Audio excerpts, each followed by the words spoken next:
Selamat pagi. Apa kabar pemirsa TVR Parlemen? Dimanapun Anda berada, berjumpa lagi bersama saya Rini Reski dan rekan saya Alfat Rizky dalam program TVR 09. Tepat pukul 9 waktu Indonesia Barat kami hadirkan kepada Anda sejumlah informasi hangat dan menarik yang telah disajikan oleh redaksi TVR Parlemen. Inilah pemirsa TVR 09 selengkapnya.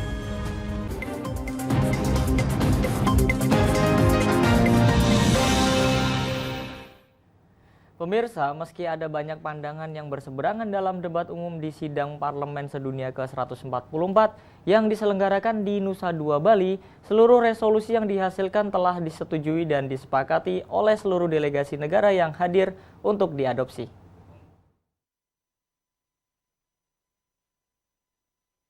Selain hal-hal tersebut, Majelis IPU ke-144 ini telah menghasilkan berbagai keputusan. Deklarasi mengenai perubahan iklim telah menyerap aspirasi yang akan terus dilanjutkan, yaitu terkait dengan penguatan aksi nasional untuk mewujudkan komitmen global. Selain itu, juga telah disepakati dua resolusi yang menjawab tantangan kondisi saat ini. Resolusi di Standing Committee on Peace and Security menekankan kembali pentingnya prinsip-prinsip yang tertuang dalam piagam PBB serta peran parlemen dalam mempromosikan rekonsiliasi dan stabilitas di wilayah konflik. Resolusi di Standing Committee on Sustainable Development mengajak parlemen untuk terus meningkatkan peran teknologi komunikasi dan informasi di dunia pendidikan. Sedangkan emergency item telah menyepakati dokumen yang menggarisbawahi peran dialog dan diplomasi parlemen. Kita menyerukan mediasi dan penyelesaian perang di Ukraina. Resolusi ini juga merekomendasikan pembentukan task force untuk implementasi dan tindak lanjut. Meski ada banyak pandangan yang berseberangan dalam debat umum di sidang-sidang Parlemen Sedunia ke-144 di Nusa Dua Bali, pada tanggal 20 sampai 24 Maret 2022, seluruh resolusi yang dihasilkan telah disetujui dan disepakati oleh seluruh delegasi negara yang hadir untuk diadopsi. Dr. Honoris Causa Puan Maharani mengatakan, Parlemen harus memastikan aksi nyata dari setiap komitmen yang telah disepakati dalam semua kesepakatan internasional. Puan menegaskan janji 100 miliar dolar Amerika dari negara-negara maju untuk pembiayaan transisi energi kepada negara terdampak harus terrealisasikan. Dari Provinsi Bali, TVR Parlemen melaporkan. Kita beralih ke berita selanjutnya. Wakil Ketua BKSAP DPR RI Hafiz Thohir menyatakan apresiasinya atas penyelenggaraan IPU ke-144 yang telah diadakan di tengah masa pandemi COVID-19 dengan protokol kesehatan yang ketat. Kinerja seluruh panitia dan kerjasama seluruh delegasi yang hadir menghasilkan resolusi yang diharapkan bisa menciptakan dunia yang lebih baik. Wakil Ketua BKSAP DPR RI Hafiz Thohir menyatakan apresiasinya akan penyelenggaraan IPU ke-144 yang diadakan di tengah pandemi COVID-19 dengan protokol kesehatan yang ketat. Kinerja seluruh panitia dan kerjasama seluruh delegasi yang hadir menghasilkan resolusi yang diharapkan bisa menciptakan dunia yang lebih baik. Nah, itu merupakan kebanggaan bagi Republik Indonesia. Mungkin inilah titik langkah awal kita untuk menuju dunia global, ya, yang dimana kita akan diprediksi dapat menjadi 5 besar negara dunia nanti pada tahun 2038 atau 2040 nanti. Kita berharap terus ini bisa kita tingkatkan pelayanan publik kita dan juga persahabatan dengan negara-negara yang tergabung dalam PBB ini, karena seluruh anggota IPU adalah seluruh anggota PBB. Wah, ya ini pintu masuk sebetulnya. Habis ini kita akan melakukan G20 di November kalau tidak salah, dan pemerintah sudah mempersiapkan semuanya. Jadi saya yakin G20 akan lebih lancar lagi dan lebih sukses lagi dan akan bisa mengangkat Indonesia menjadi lebih dikenal oleh dunia lagi. Deklarasi Nusa Dua dikeluarkan untuk diadaptasi sebelum Konferensi Perubahan Iklim atau COP27 yang akan dilaksanakan di Mesir pada tahun 2022. Dari Provinsi Bali, TVR Parlemen melaporkan. Jangan kemana-mana pemirsa, TVR Parlemen masih ada berita lainnya yang kami siapkan untuk Anda. Di antaranya Komisi 5 DPR RI menilai pemanfaatan Bandara Kertajati yang kurang optimal. Sesaat lagi pemirsa, hanya di TVR 09.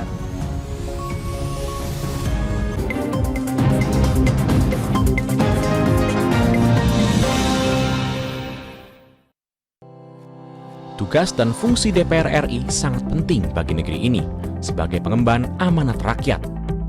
Namun tidak banyak yang tahu apa saja fungsi dan tugas dari DPR.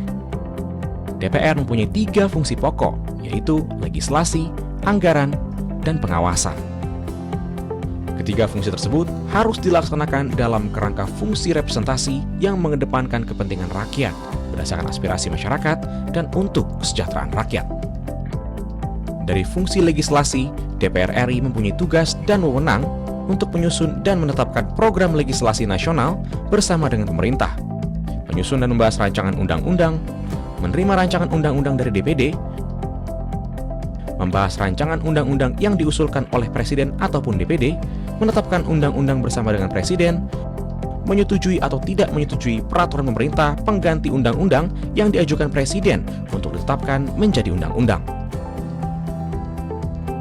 Sementara, fungsi anggaran membahas dan memberikan persetujuan atau tidak memberikan persetujuan terhadap rancangan undang-undang tentang APBN yang diajukan Presiden, memperhatikan pertimbangan DPD atas rancangan undang-undang tentang APBN dan rancangan undang-undang terkait pajak, pendidikan, dan agama, menindaklanjuti hasil pemeriksaan atas pengelolaan dan tanggung jawab keuangan negara yang disampaikan oleh BPK, memberikan persetujuan terhadap pemindahantanganan aset negara maupun terhadap perjanjian yang berdampak luas bagi kehidupan rakyat yang terkait dengan beban keuangan negara.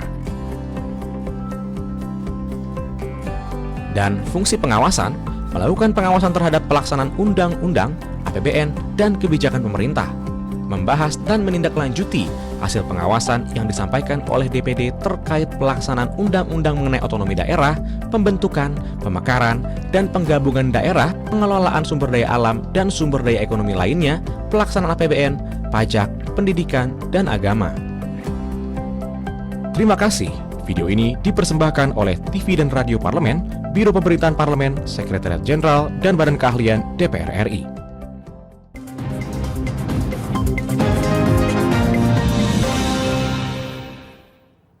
Kembali pemirsa di TVR 09. Bandara Kertajati merupakan salah satu proyek strategis nasional yang dibangun di masa pemerintahan Presiden Joko Widodo.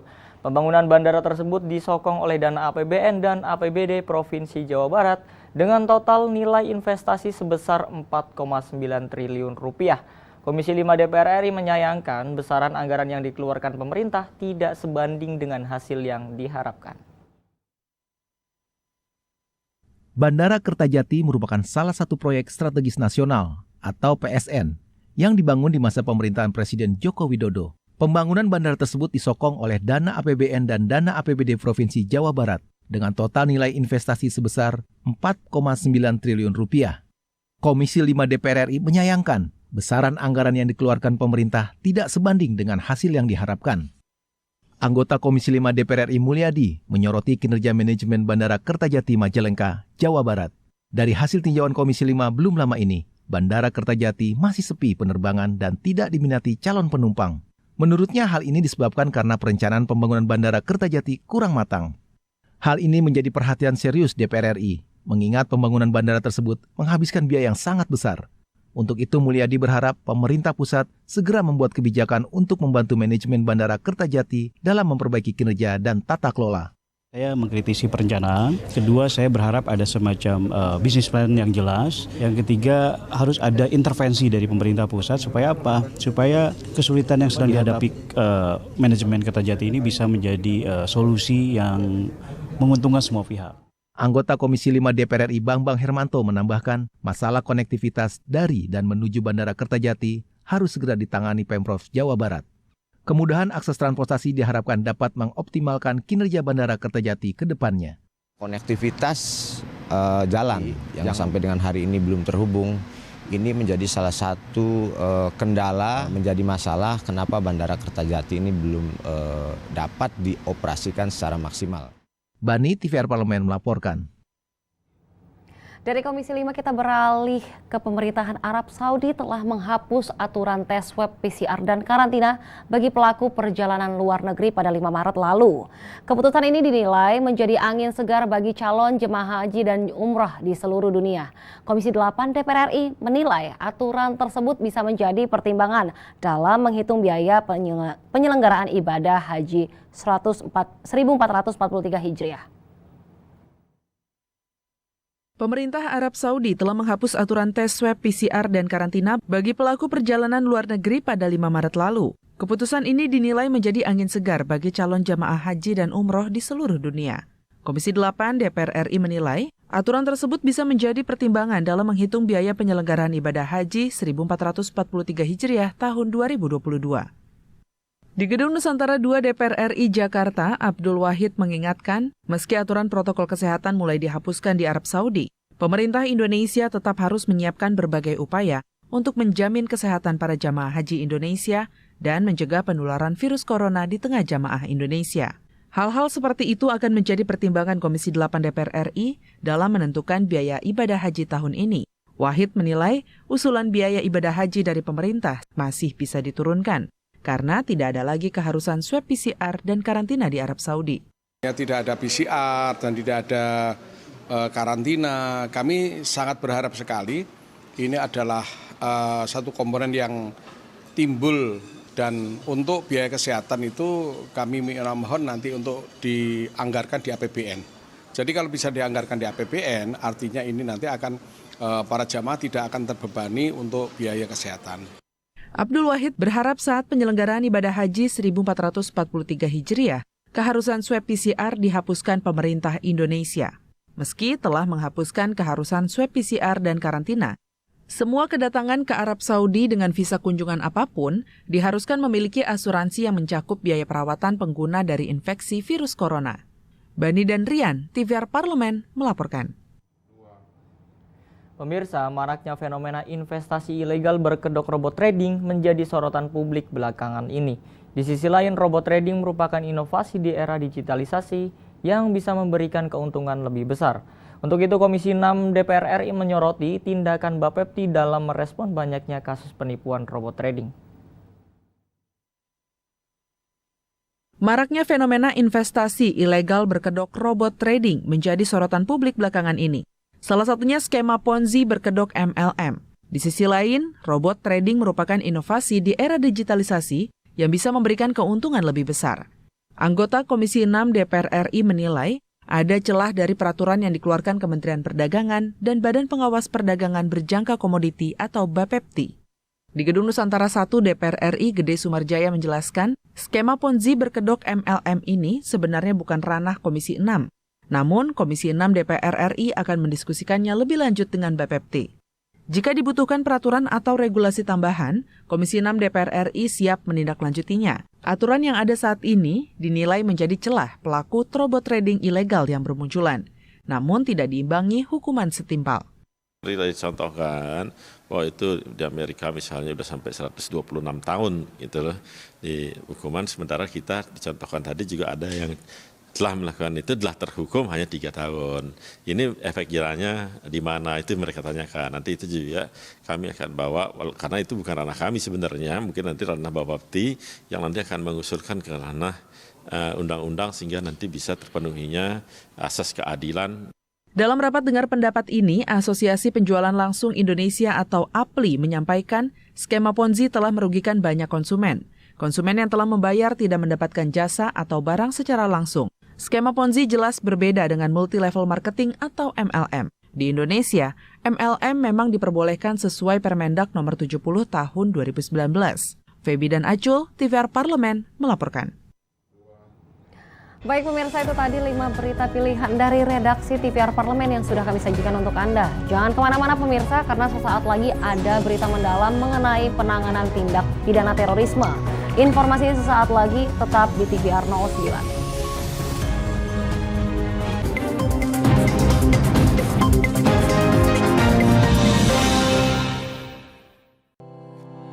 Tugas dan fungsi DPR RI sangat penting bagi negeri ini sebagai pengemban amanat rakyat.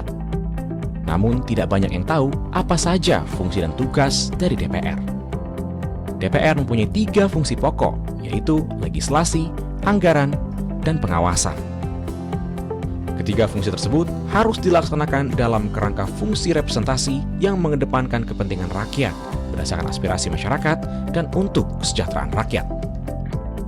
Dari fungsi legislasi, DPR RI mempunyai tugas dan wewenang untuk menyusun dan menetapkan program legislasi nasional bersama dengan pemerintah, menyusun dan membahas rancangan undang-undang, menerima rancangan undang-undang dari DPD, membahas rancangan undang-undang yang diusulkan oleh Presiden ataupun DPD, menetapkan undang-undang bersama dengan Presiden, menyetujui atau tidak menyetujui peraturan pemerintah pengganti undang-undang yang diajukan Presiden untuk ditetapkan menjadi undang-undang.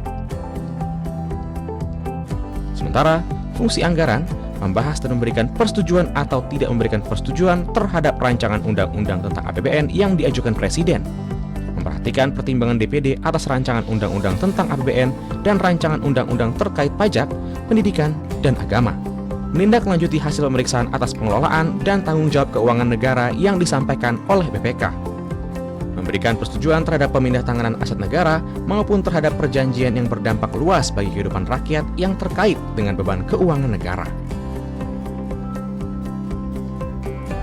Dan fungsi pengawasan, melakukan pengawasan terhadap pelaksanaan undang-undang, APBN, dan kebijakan pemerintah, membahas dan menindaklanjuti hasil pengawasan yang disampaikan oleh DPD terkait pelaksanaan undang-undang mengenai otonomi daerah, pembentukan, pemekaran, dan penggabungan daerah, pengelolaan sumber daya alam dan sumber daya ekonomi lainnya, pelaksanaan APBN, pajak, pendidikan, dan agama.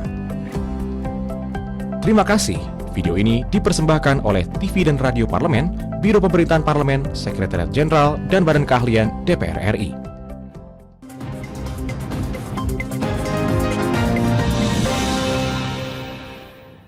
Kembali di TVR 09, peristiwa penembakan Dr. Sunardi sebagai tersangka kasus terorisme yang terjadi beberapa waktu lalu sedang menjadi sorotan. Menurut keterangan polisi, penembakan dilakukan lantaran Sunardi membahayakan nyawa petugas dan masyarakat selama proses penangkapan. Sunardi juga disebut memberikan perlawanan secara agresif. Namun beberapa pihak menyayangkan mengapa tindakan tembak di tempat harus dilakukan, padahal kondisi tersangka sedang tidak berdaya dan tidak bersenjata. Untuk itu Komisi 3 DPR RI segera melakukan peninjauan langsung ke lokasi kejadian di Sukoharjo, Jawa Tengah untuk mengetahui kejelasan kasus ini. Simak pemirsa liputan mendalam yang telah dirangkum oleh tim redaksi TVR Parlemen berikut ini. Peristiwa penembakan Dr. Sunardi sebagai tersangka kasus terorisme yang terjadi beberapa waktu lalu sedang menjadi sorotan. Menurut keterangan polisi, penembakan dilakukan lantaran Sunardi membahayakan nyawa petugas dan masyarakat selama proses penangkapan. Namun, beberapa pihak menyayangkan mengapa tindakan tembak di tempat harus dilakukan. Komisi 3 DPR RI segera melakukan peninjauan langsung ke lokasi kejadian di Sukoharjo, Jawa Tengah untuk mengetahui kejelasan kasus ini.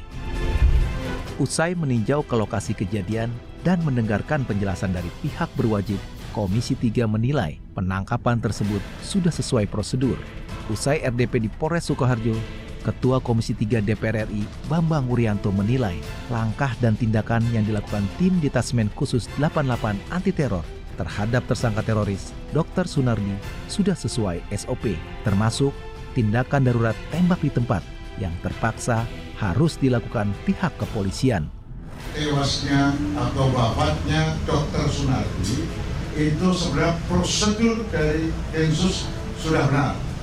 Dari awal ketika mau ditangkap sudah benar, beliau pakai rompi polisi, tetapi kemudian terus dan kemudian persoalan kedepannya itu terjadi, itu anggaplah itu menjadi insiden.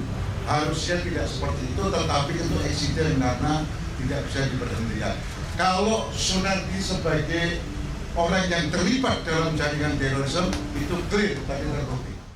Anggota Komisi 3 DPR RI Eva Yuliana mengapresiasi upaya Densus 88 Anti Teror yang telah memaparkan informasi secara jelas dan terbuka terkait insiden penangkapan teroris yang menewaskan Dr. Sunardi.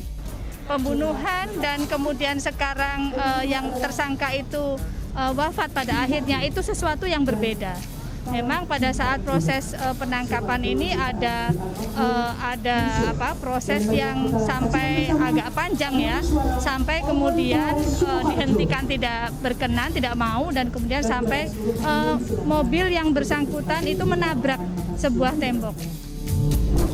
Lebih lanjut, anggota Komisi 3 DPR RI Eva Yuliana mendukung usulan agar tim Densus anti teror dilengkapi dengan bodi kamera, mengingat kerap muncul kontroversi dalam operasi Densus 88, terutama ketika ada korban jiwa. Ya, kalau tadi ada pertanyaan, setuju nggak kalau anggota Densus itu dikasih kamera, body cam ya? Body camnya bungku nempelin neng kene, tapi artinya bahwa ini sarana prasarana untuk menunjang keterbukaan, untuk menunjang transparansi dalam proses penangkapan atau proses penindakan. Sementara itu, pandangan berbeda disampaikan anggota Komisi 3 DPR RI, Romo Muhammad Syafi'i. Menurut Romo, Undang-Undang Nomor 5 Tahun 2018 tentang Pemberantasan Tindak Pidana Terorisme mengamanatkan untuk tetap menjunjung tinggi hak asasi manusia dan penuh kehati-hatian dalam mengambil tindakan.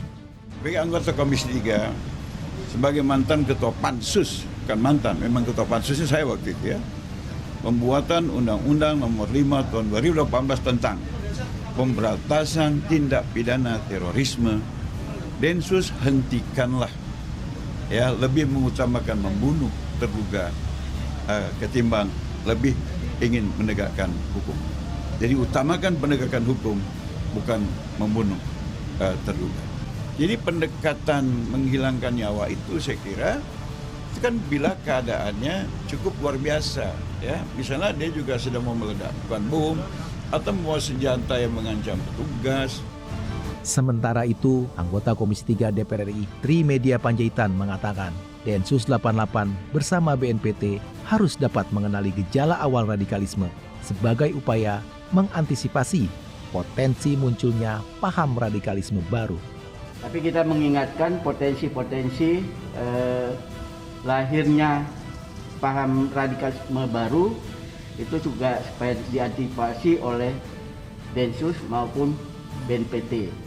Kepala Densus 88 Martinus Hukom mengatakan Densus akan membuat formulasi untuk mengetahui seberapa jauh para aparatur sipil negara terpapar paham radikalisme. Punya tools yang sedang kami bangun bagaimana untuk mengasesmen para ASN ini untuk bisa mengetahui tingkat radikal, berapa presentasi, sedang kami susun di Densus bekerja sama dengan BNPT. Tim Liputan TVR Parlemen melaporkan.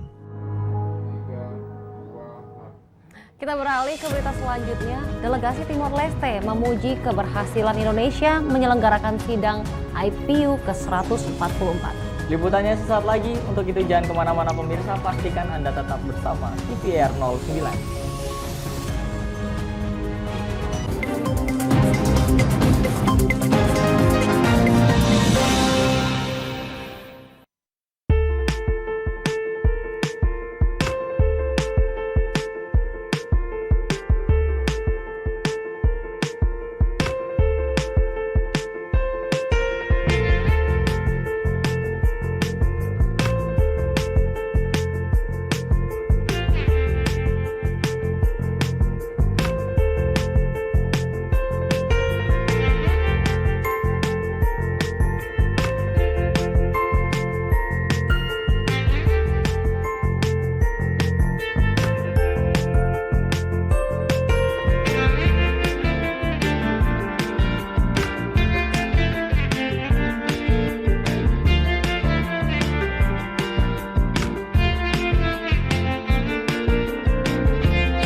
Ingat selalu protokol kesehatan dengan melakukan 5M. Memakai masker, mencuci tangan pakai sabun, menjaga jarak, menjauhi kerumunan, membatasi mobilisasi dan interaksi.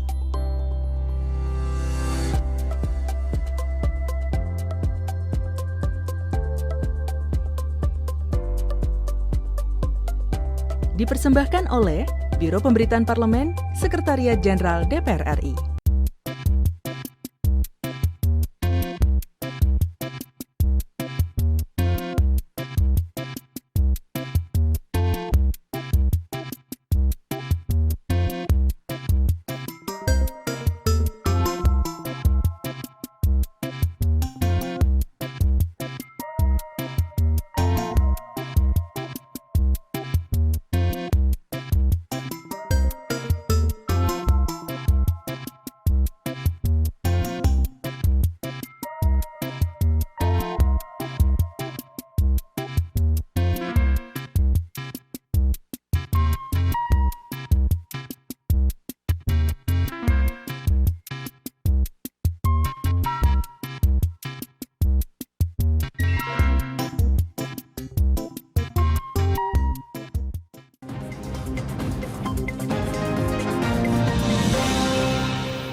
Kembali di TVR 09, masih seputar penyelenggaraan sidang IPU ke-144 di Nusa Dua Bali, perwakilan delegasi Timor Leste Aniceto Guterres memuji keberhasilan Indonesia, terutama DPR RI sebagai tuan rumah penyelenggaraan IPU ke-144. Selain itu, delegasi Parlemen Timor Leste juga mendorong collective action dari semua negara untuk membatasi masalah perubahan iklim. Berikut kami hadirkan wawancara rekan kami Alda Gustari dari Nusa Dua Bali.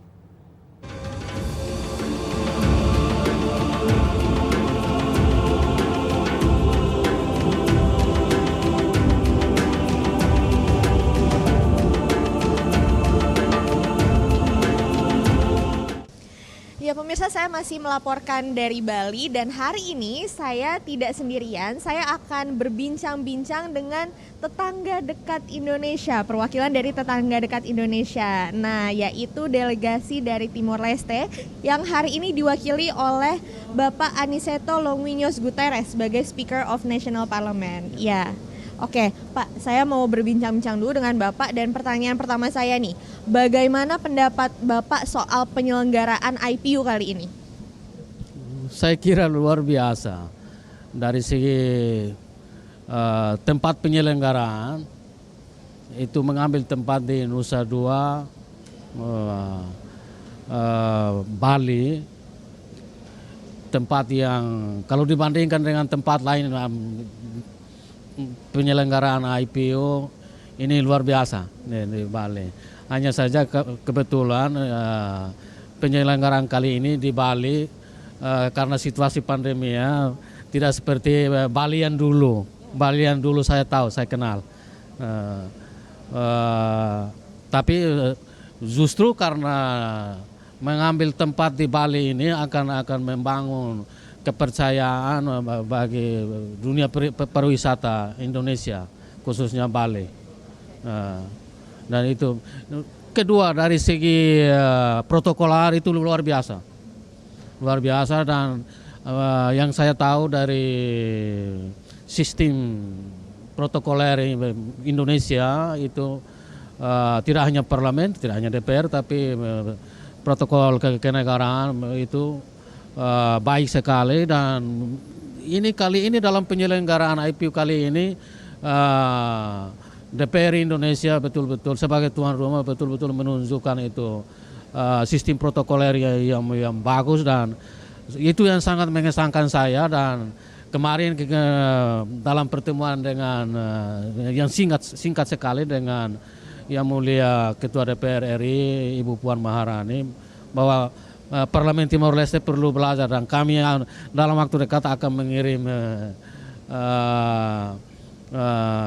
anggota parlemen dan staf yang untuk mendapat bimbingan tentang protokoler Indonesia. Yang berikutnya sistem hospitality luar biasa, masih ada hubungan dengan protokoler dan lain sebagainya. Ya kembali lagi hanya kebetulan orang Bali yang saya tahu itu sangat hospitalitis gitu, dan itu hanya karena situasi pandeminya tidak begitu nampak, tapi itu luar biasa sekali lagi. Berarti Bapak akan kembali lagi ke Bali ya, ingin sekali ya, dong. Bagi Timor Leste ini seperti di dalam rumah sendiri.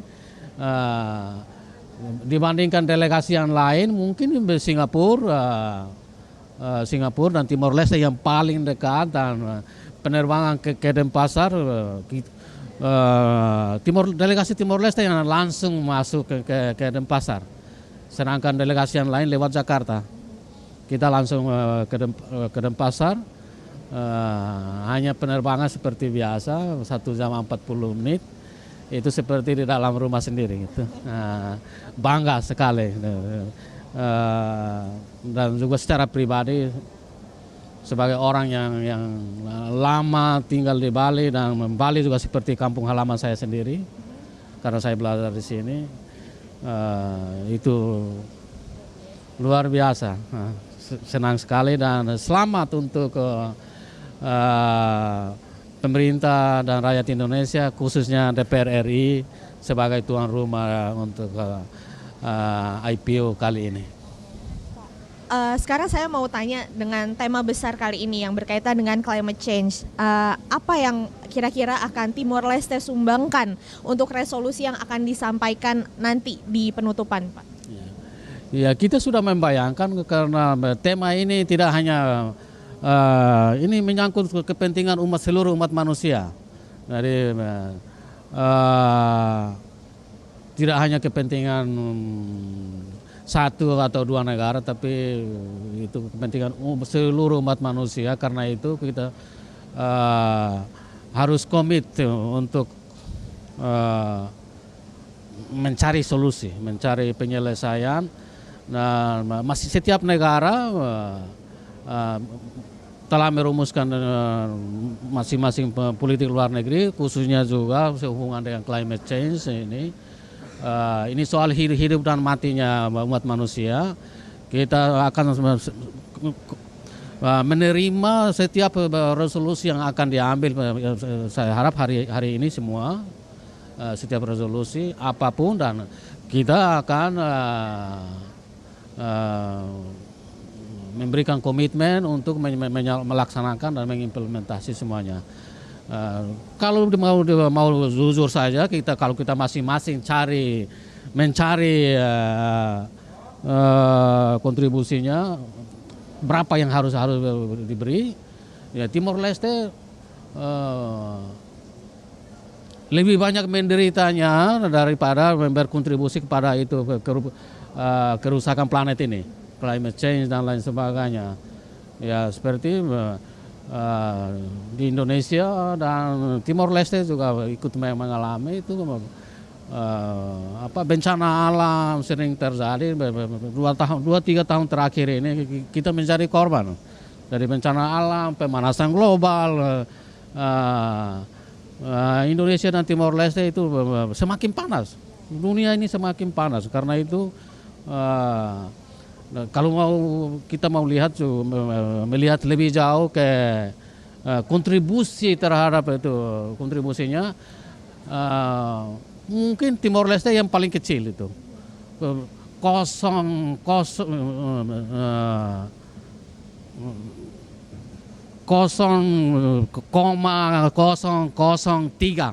gas emisi gasnya, hanya itu.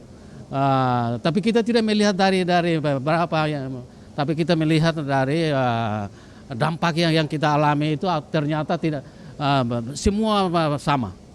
Karena itu untuk menyelesaikannya semua harus berkontribusi, dan Timor Leste tetap berkomitmen, dan itu yang paling penting adalah bahwa harus ada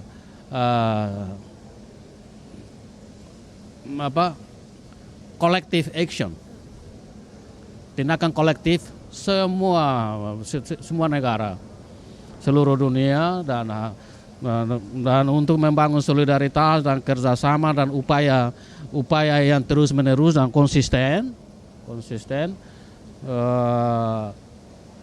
untuk mendapatkan penyelesaian. Hanya dengan itu, dan solidaritas, memang harus tetap membangun solidaritas antar semua negara, antar umat manusia. Hanya dengan itu kita bisa menyelesaikan. Terakhir dari saya, Pak, mungkin nanti kan akan ada resolusi yang dibahas di General Assembly. Nah, bagaimana Bapak mendorong pemerintah di Timor Leste untuk mengerjakan juga resolusi tersebut, implementasinya Pak? Ya, keterlibatan setiap negara di dalam IPU seperti ini itu adalah bagian dari diplomasi parlementer. Diplomasi parlementer untuk bagaimana kepentingan politik setiap negara dan juga untuk kepentingan masyarakat dunia itu bisa terjawab dan parlemen, karena kita adalah parlemen, organ legislatif, badan legislatif. Kalau politik luar negeri yang punya kompetensi adalah yang punya wewenang adalah pemerintah. Kalau di Indonesia ya Departemen Luar Negeri, yang tapi ya parlemen juga melalui itu sistem itu diplomasi parlementer mendukung semua kebijakan politik luar negeri masing-masing negara. Nah, sesuai dengan fungsinya organ legislatif ya untuk Timor Leste sebagai ketua parlemen Timor Leste saya harus mengatakan bahwa kami akan menyesuaikan itu program-program legislasi Timor Leste dengan isu-isu global seperti climate change dan ada dokumen-dokumen yang di mana Timor Leste juga sudah meratifikasi, sudah ikut menandatangani seperti sehubungan dengan climate change itu harus diinternalisasi dan juga harus disesuaikan dengan legislasi nasional supaya bisa mempunyai daya ikat yang kuat dan juga mengikat pemerintah yang akan melaksanakan mengimplementasinya. Itu yang paling penting. Selebihnya itu di sini hanya deklarasi. Tidak ada gunanya kalau itu semua resolusi dan dokumen-dokumen sampai itu perjanjian internasional pun kalau sudah ditandatangani tidak ada artinya kalau tidak diratifikasi atau tidak disesuaikan dengan legislasi nasional yang bisa mengikat pemerintah dan seluruh masyarakat. Nah, itu yang kita bisa lakukan dan dari Timor Leste sebagai ketua parlemen itu kompromisi menjadi bagian dari komitmen saya. Ya. Pemirsa, demikianlah wawancara saya dengan Bapak Aniseto terkait penyelenggaraan IPU. Beliau menyatakan bahwa harus ada komitmen juga dari pemerintah untuk membuat seluruh resolusi dari General Assembly ini menjadi program legislasi nasional. Tetap saksikan TVR Parlemen untuk mendapatkan update terbaru tentang sidang IPU ke-144.